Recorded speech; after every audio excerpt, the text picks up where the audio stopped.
A score of minus 40. To get that, you have to be more than just wrong. You have to be strategically incorrect. Yet, as the recent NEET-PG 2025 data shows, students with 0 and negative marks are now eligible for medical counseling. The immediate reaction is outrage. But let's move past the headlines.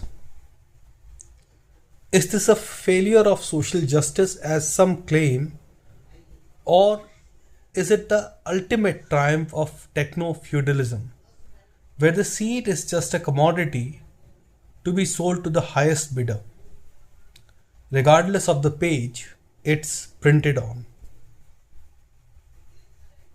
Now, there's a second, more insidious layer to this.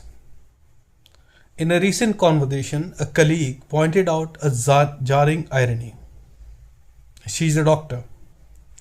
While the state pushes for absolute inclusivity in medical entry, those in power, regardless of their own political or caste background, ensure they are treated by general category doctors in high esteem hospitals like AIIMS. This reveals a dual reality of bias. In the public sector, the poor are forced to accept whoever the system provides. In the private sector, bias is vehement. It suggests that while we talk about equity in the classroom, we still harbor deep-seated distrust in the consulting room.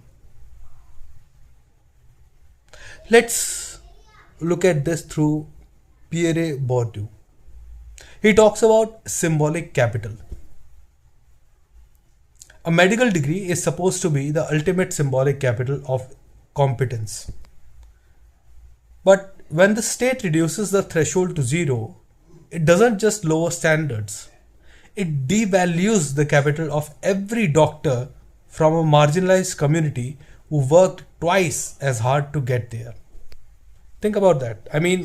Really think about that. I'm not talking about the capital of every doctor from a quote unquote general community. I'm talking about symbolic capital of every doctor from a marginalized community.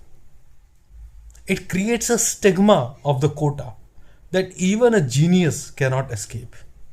By trying to be radically inclusive, the state is inadvertently fueling the very bias my colleague mentioned, the bias that assumes merit and category are mutually exclusive.